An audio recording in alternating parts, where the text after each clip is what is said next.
इस वक्त की बड़ी खबर आपको बता रहे हैं। इजरायल का ईरान पर बड़ा हमला। तेहरान के 3 इलाकों में धमाके सुनाई दिए गए हैं। ये बड़ी जानकारी आपको दे रहे हैं इस वक्त की। तेहरान के मेहराबाद एयरपोर्ट पर हमला किया गया है।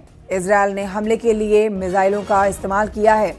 इजरायल का कहना है कि ईरान से हमले की आशंका पर हमला हुआ है।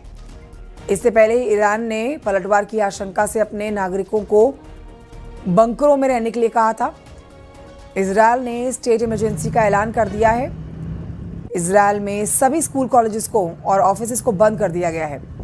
ये आपको ताज़ा जानकारी इस समय की दे रहे हैं। तस्वीरें भी आपको दिखा रहे हैं। हमला इस समय कर दिया गया है ईरान की तरफ से इजरायल के ऊपर।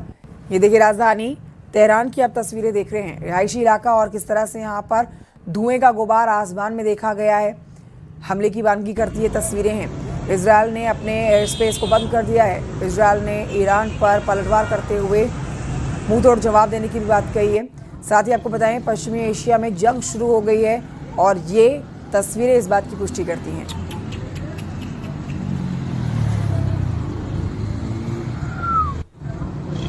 तो इजरायल ईरान का देखिए ये जो बीते कम लंबे समय से जो तनाव जारी था वो आज तनाव हथियारों के साथ और साथ ही मिसाइल हमलों के साथ आसमान में काले धुएं के गुबार के साथ आप देख सकते हैं। भारी नुकसान इजरायल में हुआ है। जो जानकारी मिल रही है राजधानी तेहरान में काफ़ी ज़्यादा नुकसान हुआ है। इससे पहले ही यहाँ पर हमले की आशंका को ध्यान में रखते हुए ही स्कूल कॉलेजेस को बंद रखा गया और देखिए ऑफिस को भी बंद रखा गया है। लेकिन पूरी तरह से इजरायल में इस हमले के बाद की तस्वीरें पलटी हुई नज़र आ रही हैं। जीवन शैली पूरी तरह से अस्त व्यस्त हो गई है। बच्चे, महिलाएं और बुजुर्ग बंकरों में छुपे हुए हैं क्योंकि सरकार की तरफ से पहले ही बंकरों में रहने के आदेश दिए गए थे। घरों को छोड़कर बंकरों में रह रहे हैं इजरायल के लोग। दोनों देशों के बीच का तनाव लंबे समय से जारी है। एक तरफ पाकिस्तान अफगानिस्तान तो दूसरी तरफ इजरायल और ईरान।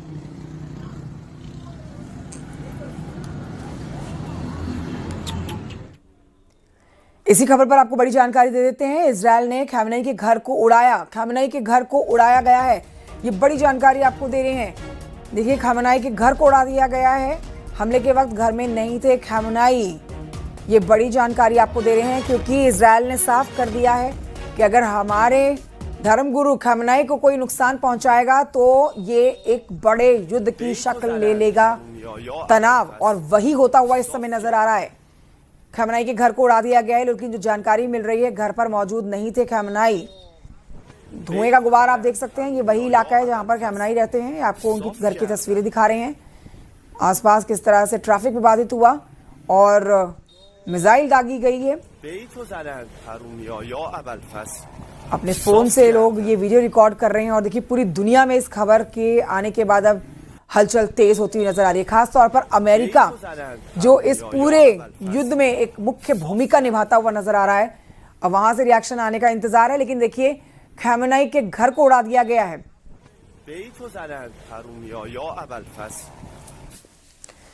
इजरायल ने खामेनेई के घर को उड़ाया है। खामेनेई के घर को उड़ा दिया गया है। बड़ी जानकारी आपको दे रहे हैं। अब आपको ये बताते हैं ईरान ने भी अपना एयर स्पेस बंद कर दिया है। ईरान का एयर स्पेस बिल्कुल चोक हो चुका है। यहाँ से कोई भी अब विमान जो है उड़ान नहीं भर सकता है। ईरान ने भी अपना एयर स्पेस बंद किया। दोनों देशों के बीच इस समय जो तनाव बना हुआ है वो अब हमलों के माध्यम से, मिसाइलें दागने के माध्यम से और ज्यादा अशांत रूप लेता हुआ नजर आ रहा है। एक तरफ खामेनेई के घर को उड़ाया गया, अब दूसरी तरफ एयर स्पेस को बंद कर दिया गया है। ईरान और इजरायल दोनों देशों की तरफ से अपने एयर स्पेस को फिलहाल बंद कर दिया गया है। अब इस युद्ध के बाद आप कह सकते हैं आसपास के जो पड़ोसी मुल्क हैं या दुनिया भर के जो विमान अब इस रास्ते से गुजरते हैं अब उनका यहाँ से रास्ते से गुजरना मुमकिन नहीं हो पाएगा क्योंकि देखिए मिसाइलें दागी जा रही हैं। एक तरह से ये युद्ध का संकेत है अपनी तरफ से इजरायल का। इजरायल और ईरान के बीच का ये तनाव किस तरह से बढ़ता हुआ नजर आ रहा है। ये आप लाल घेरे में जो देख रहे हैं एक तस्वीर वो आपको दिखा रहे हैं हमले की। दूसरी तरफ आप विमानों की अब आवाजाही किस तरह से की जानी है। जो ईरान का एयर स्पेस है और इजरायल का एयर स्पेस है यहाँ से जो बाकी के देशों के विमान गुजरते हैं अब उनको अपना रास्ता यहाँ से डाइवर्ट करना होगा। बड़ी अंतर्राष्ट्रीय खबर है और पूरी दुनिया भर में खलबली मचा देने वाली ये खबर है क्योंकि जिस तरह से पूरी दुनिया में दो देशों के बीच में तनाव बढ़ता जा रहा है। एक तरफ अफगानिस्तान है और पाकिस्तान है, दूसरी तरफ इजरायल है और ईरान है। ये एक बार फिर से युद्ध की ओर ले जाने वाले इशारा कर रहे हैं।